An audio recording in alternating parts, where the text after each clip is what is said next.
నమస్కారం, NS news కి స్వాగతం. నా పేరు ఉషా. ముందుగా ముఖ్యాంశాలు. ప్రపంచంలో మగవారిపై జరుగుతున్న లైంగిక వేధింపులకు వ్యతిరేకంగా నీలిగొడుగు దినోత్సవాన్ని పురస్కరించుకొని యునిసెఫ్ సంస్థ ఆధ్వర్యంలో జేబీఎస్ నుండి సికింద్రాబాద్ వైఎంసీఏ వరకు ర్యాలీ చేపట్టారు.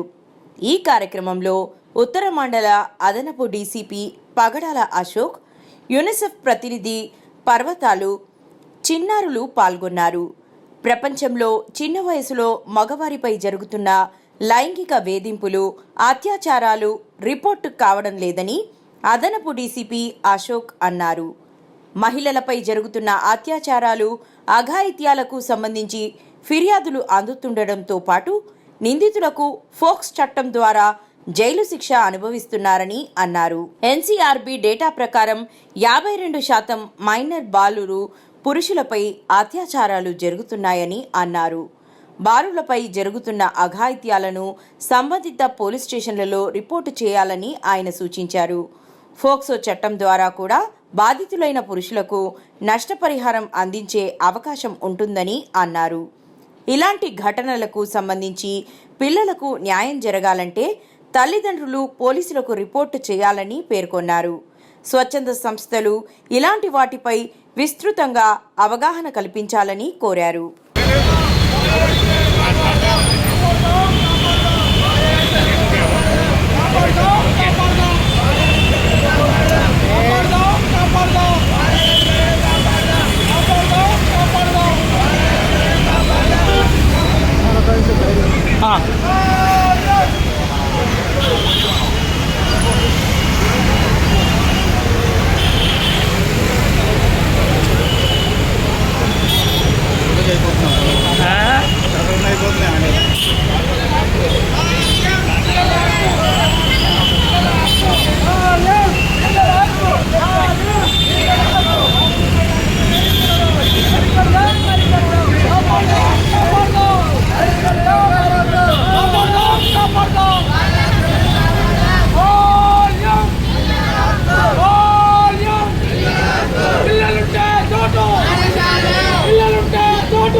చూడండి సార్,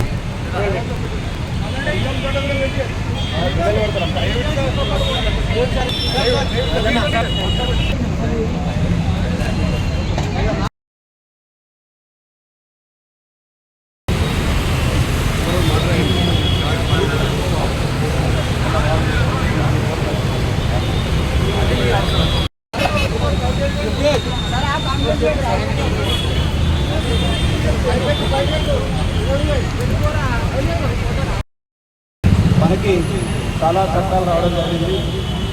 ముఖ్యంగా పోక్సో చట్టం ద్వారా 18 సంవత్సరాలు నిండిన మగపిల్లాంటి లైంగిక వేధింపులకు గురైన అలాంటి వారిని మనం పోక్సో చట్టం ప్రకారం శిక్షలకు గురి చేసే అవకాశం పెద్దగా అంత అవగాహన కలగట్లేదు.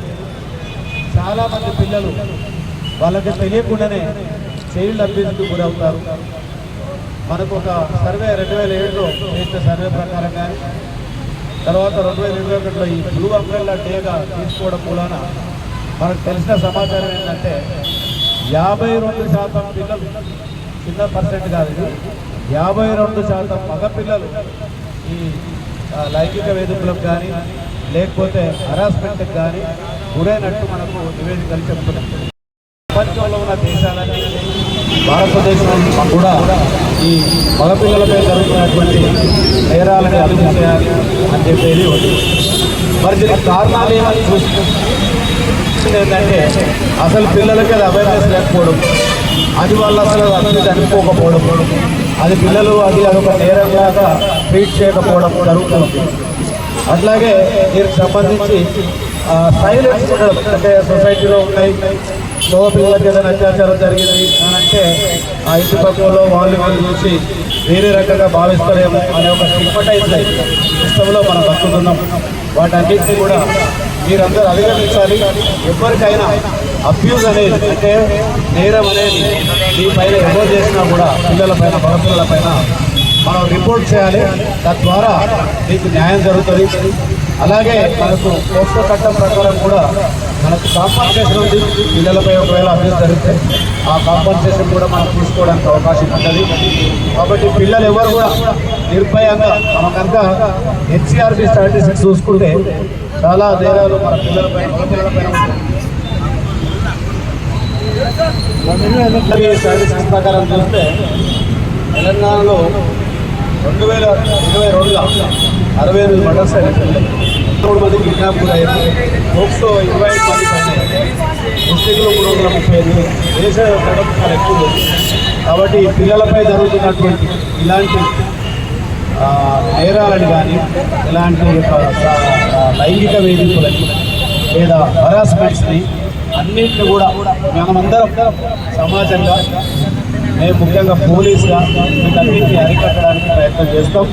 కాకపోతే మీరు పిల్లలు అబ్యూజ్ గురైనారని మనకు తెలిస్తే తప్ప పోలీసు కూడా ఏం చేయలేరు. కాబట్టి ఎవరైతే పిల్లలు లైంగిక వేధింపులకు కానీ హరాస్మెంట్కి కానీ వేరే వాళ్ళ చేతులకు గురవుతారో వాళ్ళని నిర్భయంగా ఎలాంటి భయం లేకుండా రిపోర్ట్ కనుక చేస్తే దానిపైన చర్యలు తీసుకోవడానికి అవకాశం ఉంది. ఈ సందర్భంగా ఈ యూనిసెఫ్ డేవిడ్ గారిని, మిగతా ఎన్జిఓ బృందాన్ని, ఈ పిల్లల్ని ఇక్కడ పార్టిసిపేట్ చేసి ఈ బ్లూ అంబ్రెల్లా డేని సక్సెస్ చేసిన మీ అందరికీ అభినందనలు తెలియజేసుకుంటూ మనం ఖచ్చితంగా stop abuse against male child అనే కాంపెయిన్ చాలా గట్టిగా తీసుకోవాల్సిందిగా కోరుతున్నాను. Thank you.